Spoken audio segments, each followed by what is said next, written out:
Good morning, Sun Worshippers. This is George McClellan. Welcome to Monday. I'm glad to see you all back. It's fun watching the news over the weekend and the absolute meltdown of the left and the snowflakes who are going to college, which has presented a great problem.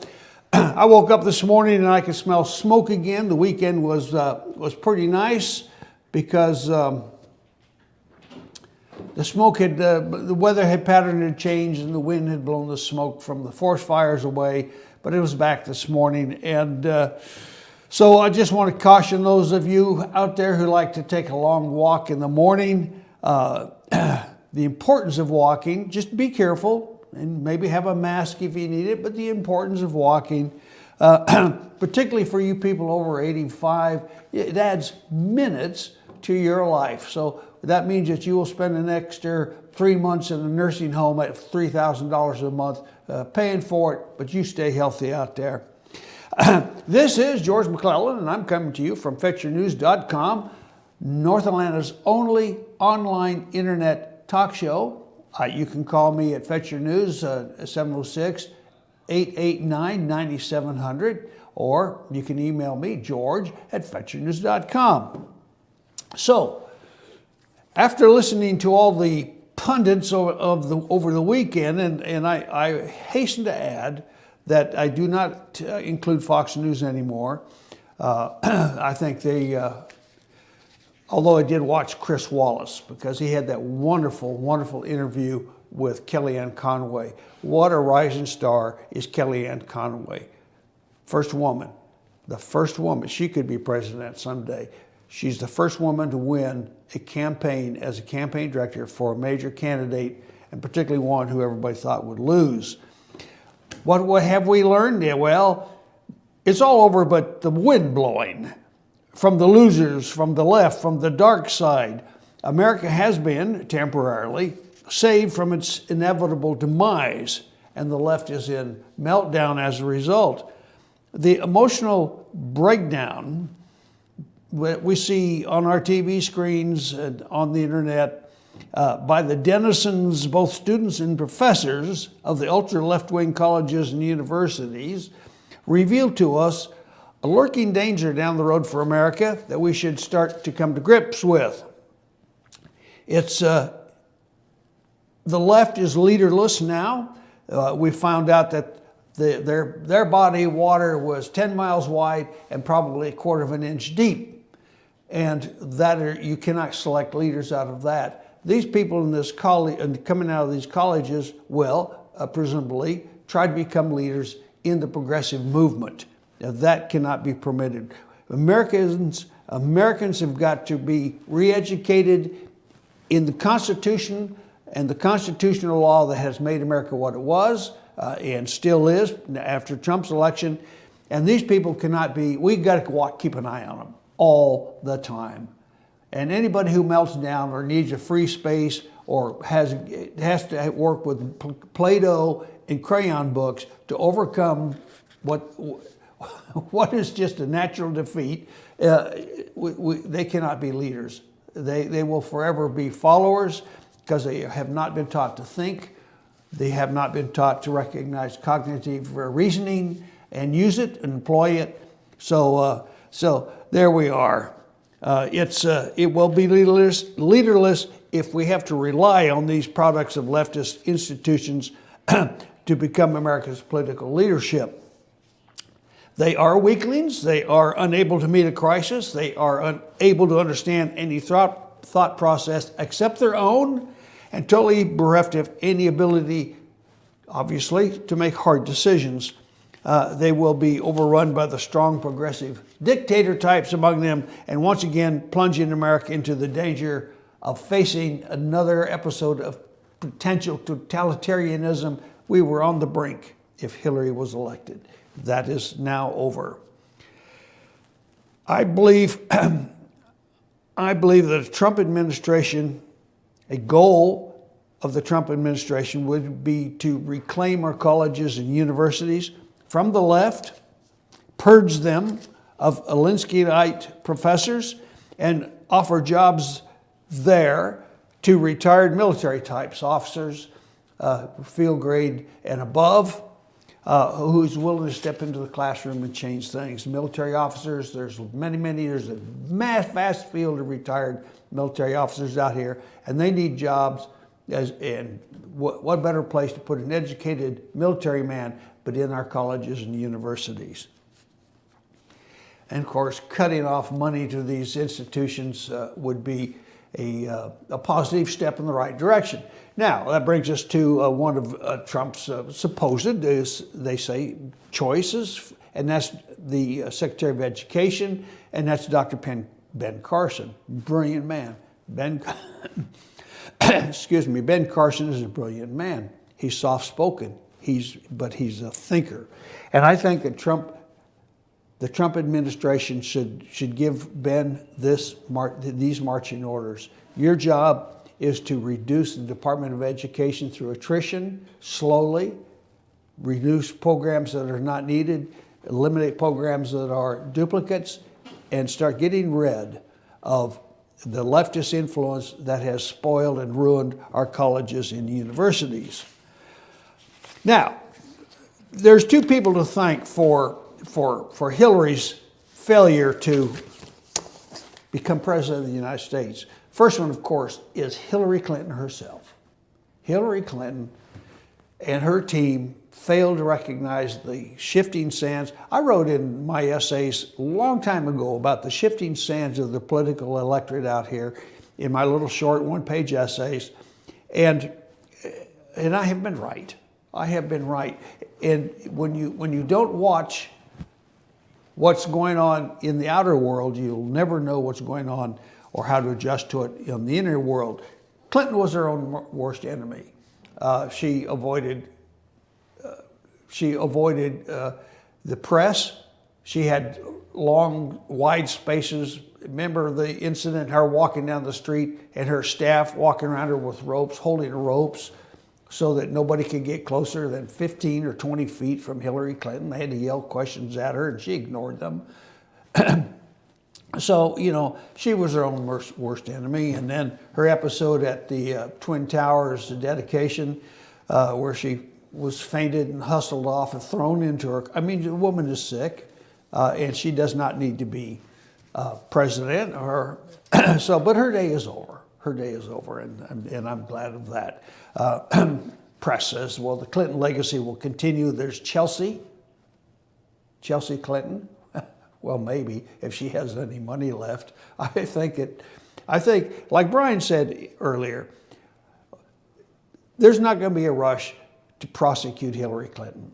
It's going to go through the normal channels, the normal course of government. The FBI is going to continue their investigations. They're going to get Lois Lerner in the IRS. They're going to get Kuskin in the IRS. They're going after that lot of vipers, that little nest of insects in the IRS who are progressives, and not because of progressives, but because of what they did with it. And then they're going to go after Hillary and that business up in New York City, the Clinton Foundation, and thank God for the NYPD Intelligence Division. They're going to tear that thing apart. And those people, you cannot ignore crime. And crime has to be addressed, and the criminals have to be prosecuted. At least they have to be sent to court and have their day in court. And so that's going to happen, and it's going to happen in due course. It cannot be rushed. Of course, first thing Trump will do almost immediately is eliminate the Department of Justice and put in real constitutional lawyers to run that organization. I have no idea who he'd have as the U.S. attorney. It could be Chris Christie. It could be Rudy Giuliani. I don't know that Giuliani would make a wonderful one, but I think that old Rudy is, he's kind of like me, getting old and wearing out, and he's had his day. He'd rather be the voice behind the throne, but he might take it. If he's asked, he'd take it. But they all know what needs to be done, and they all know how to do it.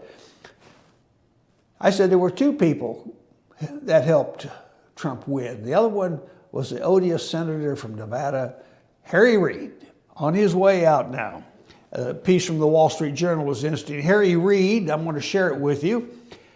Harry Reid has done as much as anyone to pave the way for Donald Trump's victory by promoting Washington dysfunction. So it is no surprise that he has reacted to the election results by proving the point one more time. Do you remember, did you listen to his little comment? It was on several of the news. He got out there. The soon-to-be former Democrat Senate minority leader issued a statement Friday that showed his contempt for anyone who voted for Mr. Trump.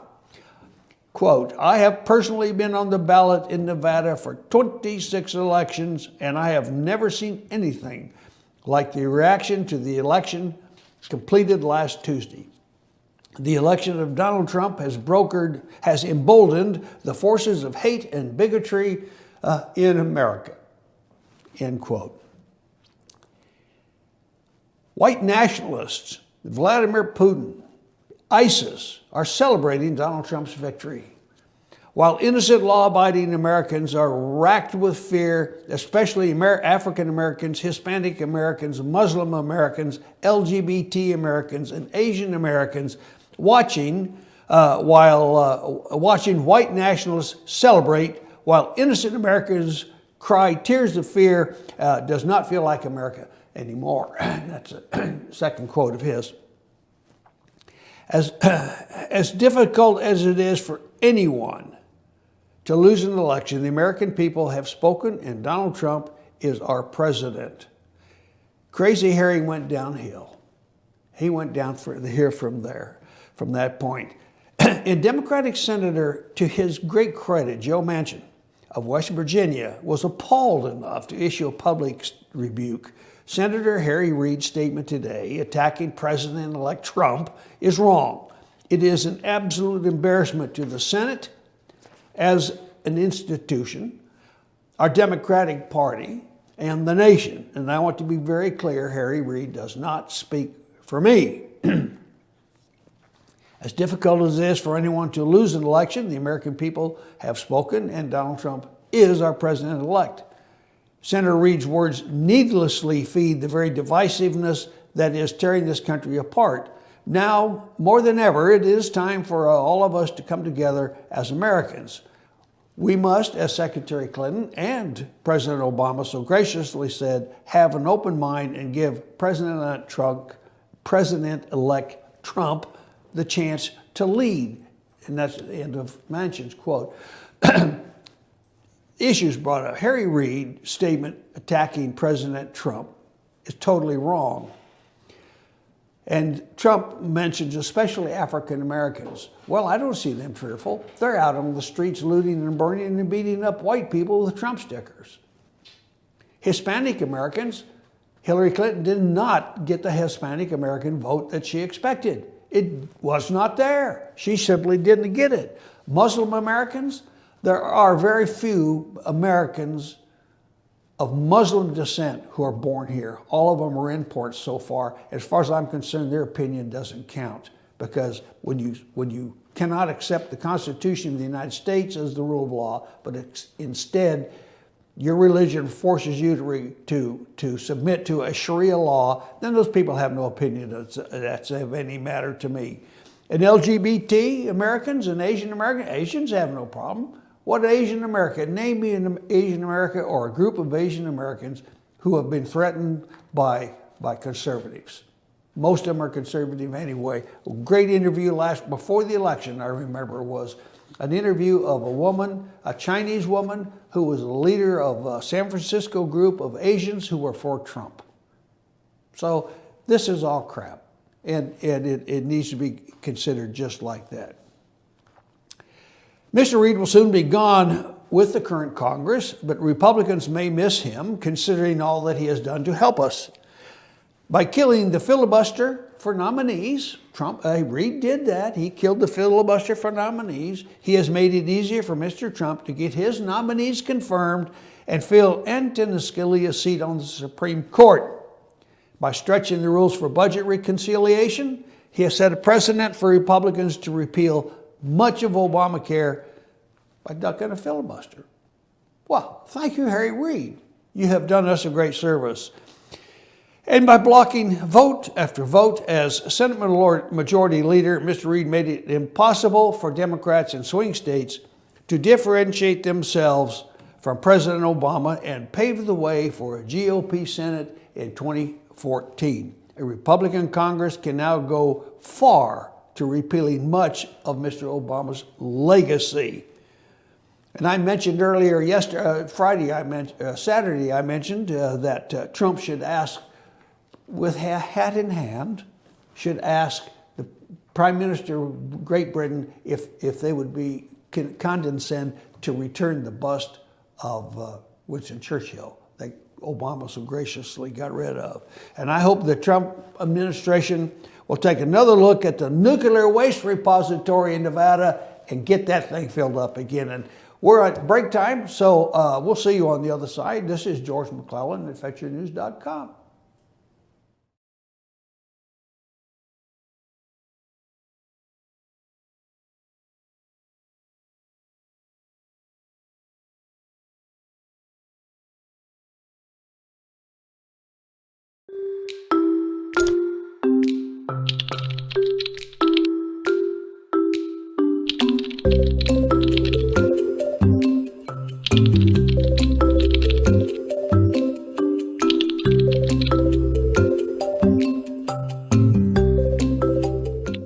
What you're looking for in a vehicle, start your search at Schottenkirk Ford Jasper. We've simplified the process so you can move on to what matters, your family.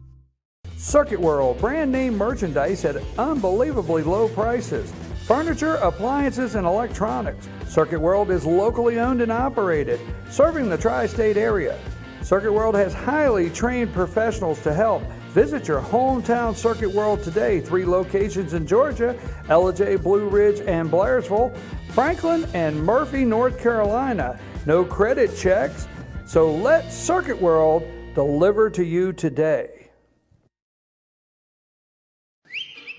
El Rey and Ellijay. El Rey Mexican Restaurant. Family owned and operated and a local favorite for families, parties, and meetings. Great prices. Friendly service and delicious Mexican cuisine. Patio dining available. Come sing in Carlos's Cantina every Friday 9 to 1. Eat in or take away. Same location for 14 years. Open 7 days at the corner of Maddox Drive and 515. North Georgia's favorite Mexican cuisine. El Rey and Ellijay. Better days ahead. This is the big one. The 20% off MSRP model year-end clearance at Days Chevrolet in Jasper. With huge savings over $3,600 off the redesigned Malibu. Now just $20,400. Save over $8,600 off Silverado Crew Cab LT. Now just $33,500. 20% off new Chevys. Right here, right now. At Days Chevrolet in Jasper. Better days ahead. Days Chevrolet. Find new roads. I'm Sheriff Dane Kirby, and I'll stand up for you. I'm Stacy Nicholson, Sheriff of Gilmer County, and I will stand up for you. Stand up and speak out. No matter how rich, cool, talented you believe yourself to be, how you treat people ultimately tells all. I am Allison Sosby, District Attorney, and I'll stand up for you. Pizza Hut makes great pizza, but they can't tell you what a gift it is. I can. They took a grilled cheese and combined it with stuffed crust pizza. To think, I almost wasn't here to try it. How did you? It's not important, Jan. What's important is that I watched the sunrise this morning. Then I got to stand in a room filled with this pizza. And later I'll stare at the ocean. Or maybe I'll learn Russian.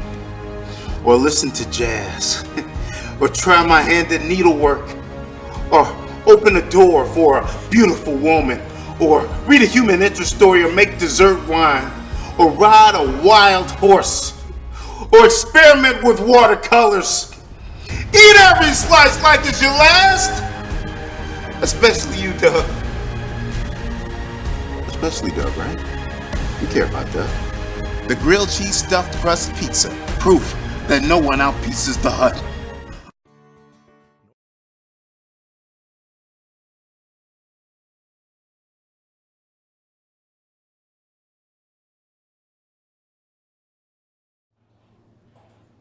Well, welcome back to the Middle portion of Georgia's Hour on Fetcher News TV, North Georgia's only live internet talk show. You can contact me at 706-889-9700 or George at FetcherNews.com. When we watch the TV and we see the reports of the rioters in the street, and they're rioters, I want you to remember one thing. These people don't spontaneously go out and riot. They might spontaneously collapse and whine and seek a safe space and sob and take their coloring books and their Play-Doh, but they don't go out on the streets and riot, most of these college students. This is funded by MoveOn.org, a George Soros organization. And I suspect that when all is over and the streets are calm again, that it will be another FBI investigation to find out why these people are committing treason. And I say treason because they're manifestly and purposefully trying to undermine the Constitution of the United States. What is important to realize is that George Soros is funding these things. You see these women particularly who are out here.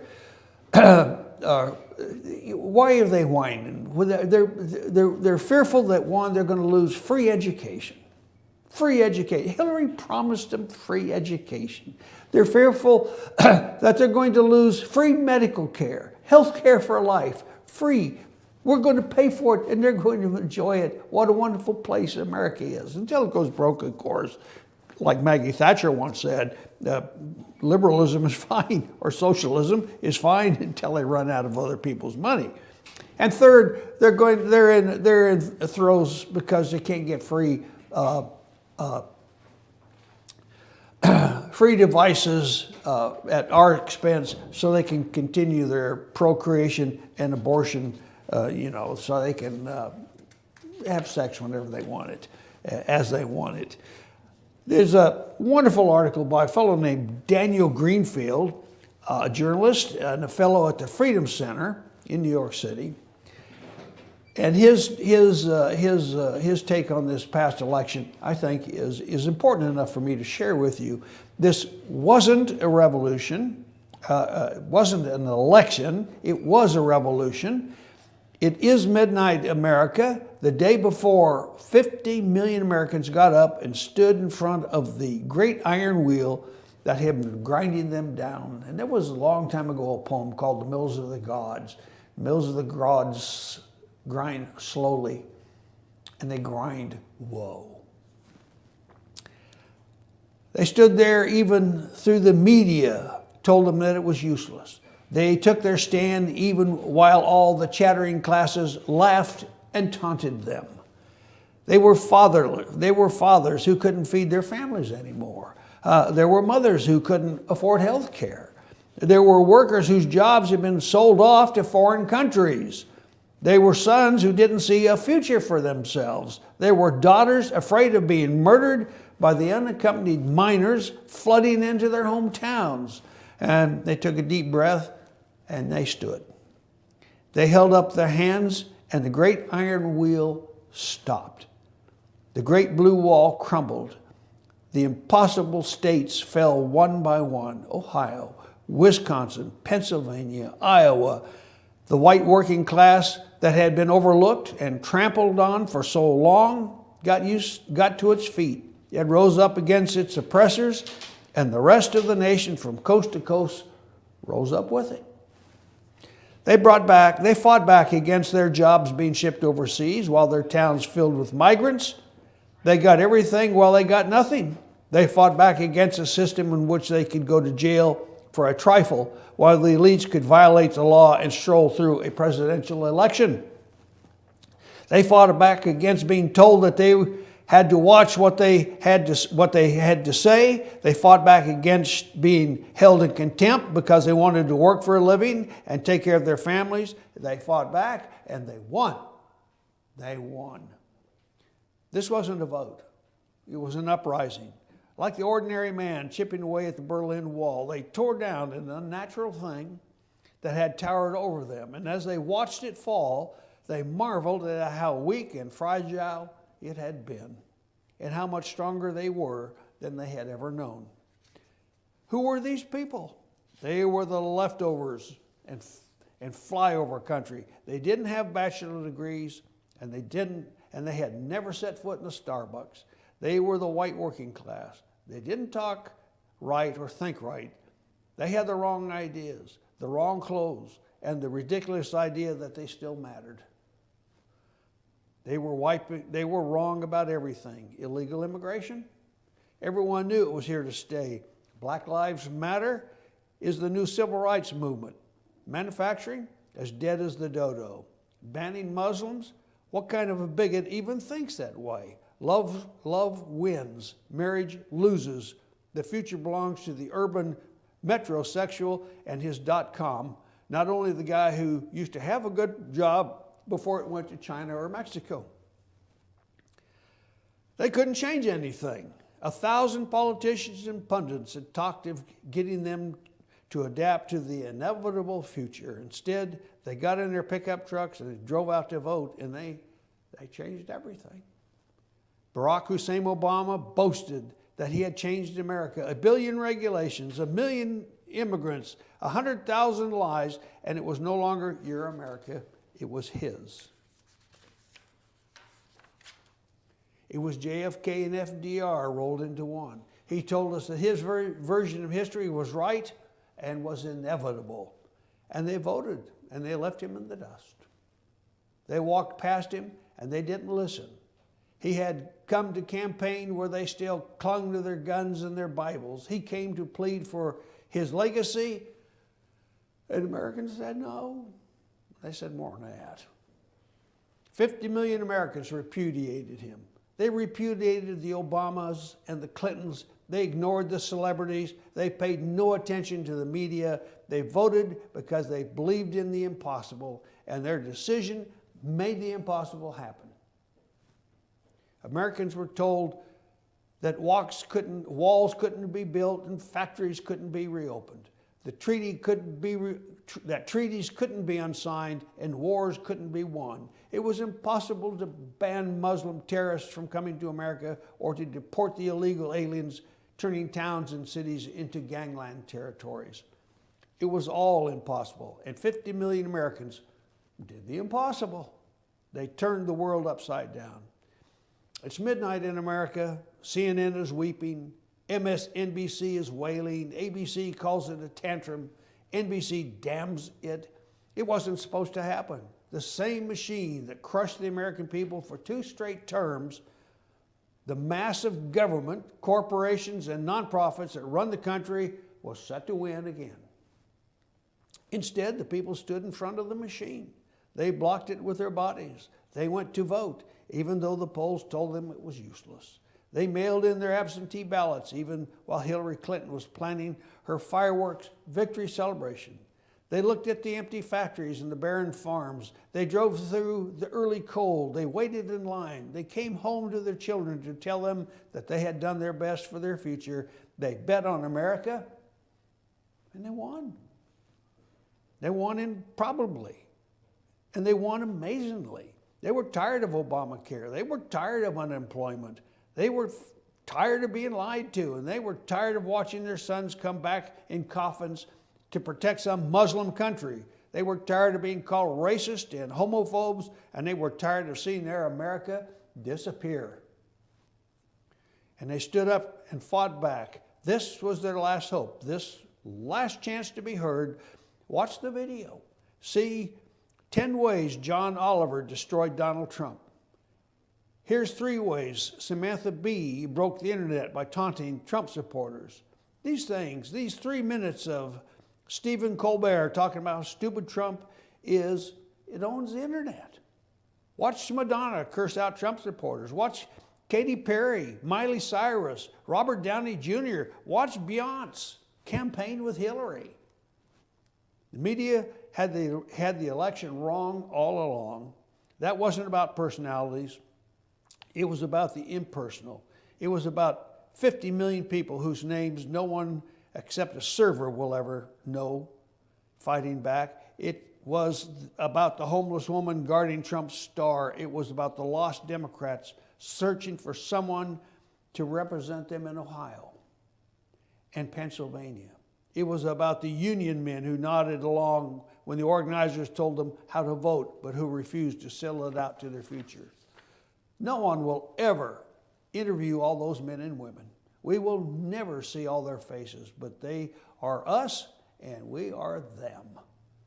They came to the aid of a nation in peril. They did what real Americans have always done. They did the impossible. America is a nation of impossibilities. We exist because our forefathers did not take no for an answer. Not from kings or tyrants, not from the elites who told them that it couldn't be done.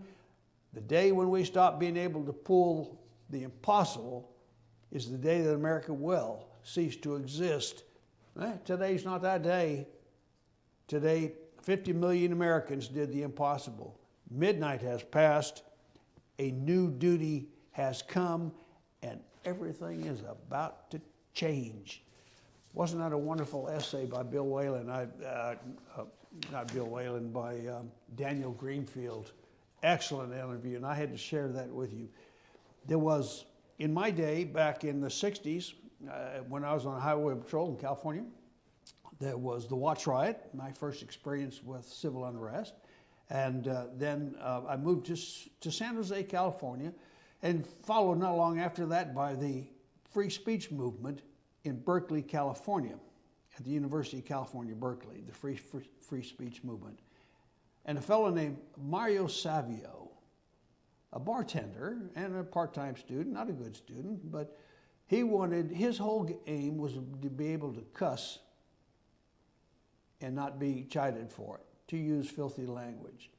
And he wrote several paragraphs about putting the shoulder to the wheel and bringing it to a stop. His paragraphs I've used in 2 or 3 times in my essays, and I'll probably bring it up again tomorrow because it's such a brilliant essay. I did not think to bring it today, but I will, and it's a wonderful essay that inadvertently tells the rest of us Americans what we need to do. Now, for the next few minutes until our next commercial break, which I'm going to talk about some of the news items that came up. Yeah, this is from the Washington Examiner of this morning. Interesting. It has nearly been forgotten, but last fall, the Democrats ridiculed and chased one of their primary candidates out of the race, a fellow named Webb. In retrospect, it was a significant event. Now that Donald Trump has won the presidency on the back of a strong performance among low-income and rural white voters, it is worth pondering that the same left-wing attitude toward Jim Webb is what has driven the white working class out of their party.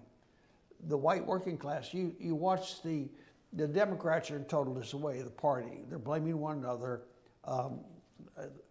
but they are looking for a possible, they're looking for a new leader for the Democratic National Committee. Except for the former governor of Vermont, Howard Dean, who has volunteered to step forward and run the organization. He's a complete leftist and a dingbat, but at least he's honest enough to say, hey, we're in trouble. All the suggestions coming up are of left-wing progressive black people, including a Muslim. I think that socialism in America is on its deathbed. That eventuality would fix it. The Democrat Party has driven out all the white people, or most of all the white people. Harry Reid is now retired. Nancy Pelosi, interesting. She'll probably win re-election as a congresswoman from California.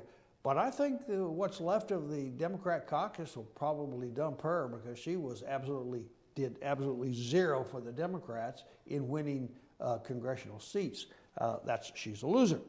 She's lost last two elections to Republicans.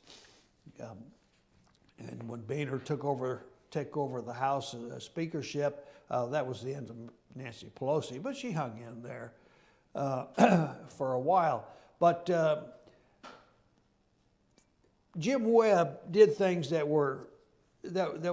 said things that highlighted him as not one of them. He had opposed the Iraqi war before it was launched, also the Gulf War before it was launched. As a senator, he opposed policies barring homosexuals from military service. He supported legalized abortion. He voted for Obamacare. He supported expanding Medicare. He opposed anything resembling privatization of Social Security.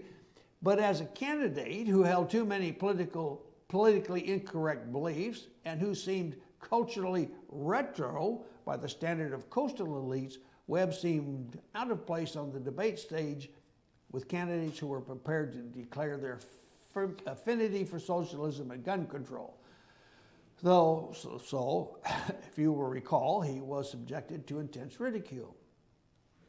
In the only debate in which he participated, Webb was attacked for writing in opposition to affirmative action. He defended those writings, pointed out that such programs are most harmful to downscale white Americans who lack the family connections to succeed. And it's time I'm being signaled for our commercial break, so we'll pick this up on the other side. Hang with me.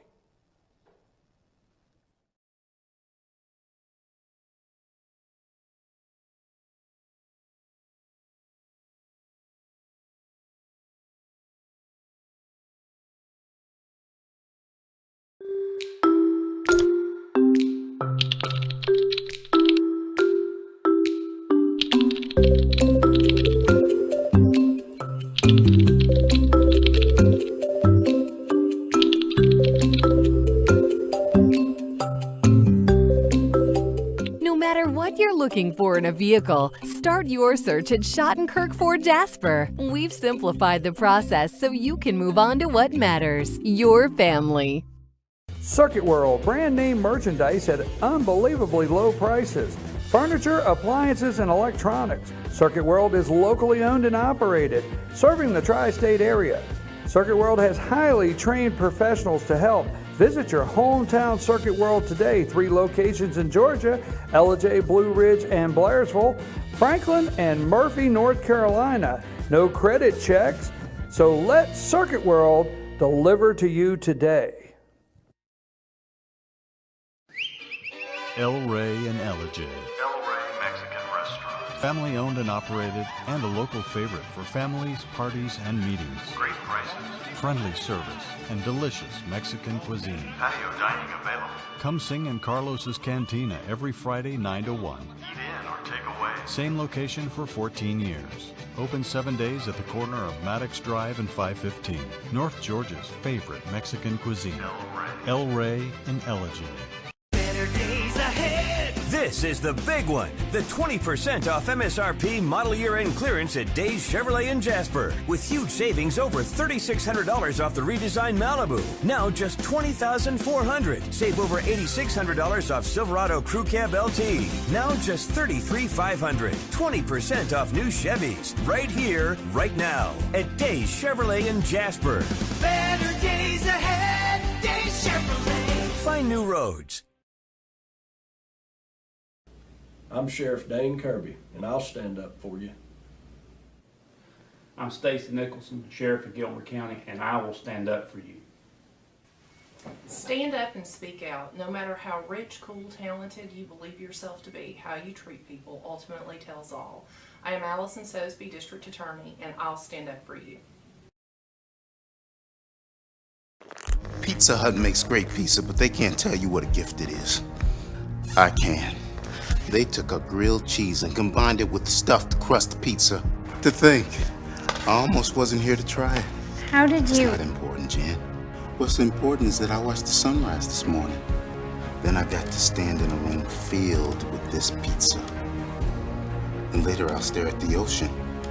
Or maybe I'll learn Russian, or listen to jazz, or try my hand at needlework, or open a door for a beautiful woman, or read a human interest story, or make dessert wine, or ride a wild horse, or experiment with watercolors. Eat every slice like it's your last, especially you, Doug. Especially Doug, right? You care about Doug. The grilled cheese stuffed crust pizza. Proof that no one outpieces the hut. North Georgia Diamond is your source for diamonds. Come on in to view the area's largest selection of fine jewelry at North Georgia Diamond. All repairs and designs are done on site by our jewelers. And North Georgia Diamond has the lowest prices on loose diamonds. You can also sell your gold, silver, and coins at North Georgia Diamond between Walmart and Lowe's in East Ellijay. Locally owned by Bill and Allison Craig, North Georgia Diamond is your source for diamonds in North Georgia.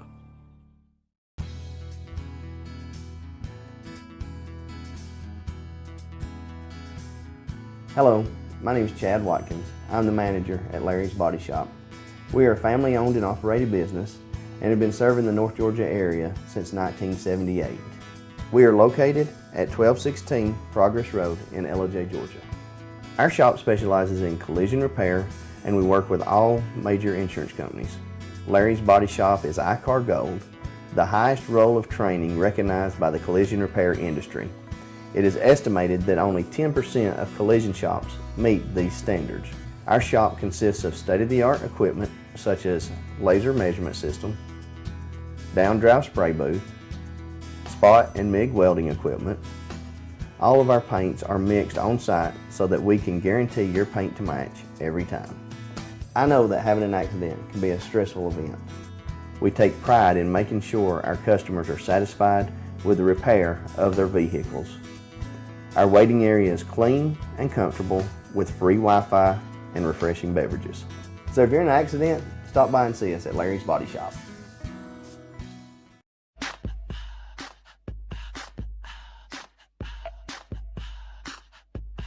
What you gonna do with all that junk?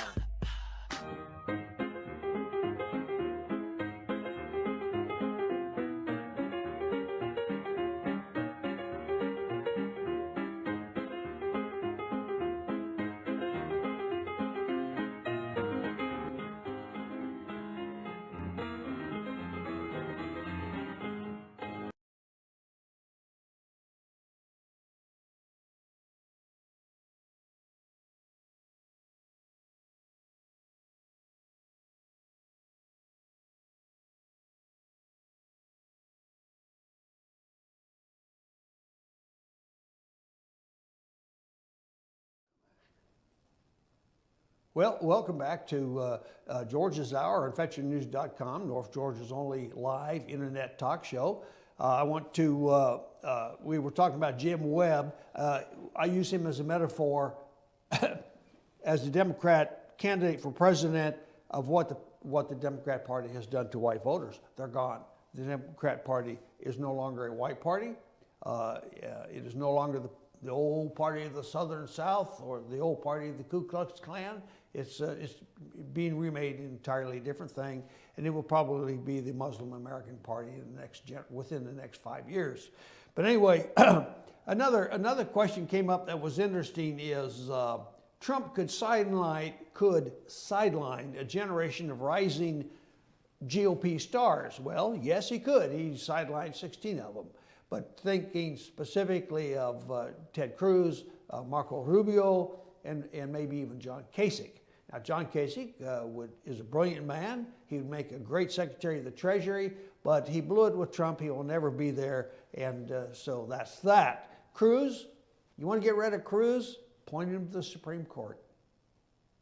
That's how to get rid of Ted Cruz. The Senate will be happy. Texas can appoint another Republican senator to replace him if he's appointed to the Supreme Court. But Ted Cruz would make a wonderful justice of the Supreme Court, and that's where his career should lie. As for little Marco, well, I don't know. He can hang in there, but he better not come up with any more of these silly gang of eight ideas and associate himself with something that Americans don't want. We want the border stopped. We don't want to invite any more of them in, particularly illegals. There's a way to come into this country. I support that completely, a proper way. But now we got to get to look forward to what is actually happening. We already know that Trump has selected Reince Priebus to be his chief of staff. Reince Priebus, as I think Brian discussed it, was maintained his loyalty to Donald Trump. When the GOP was calling for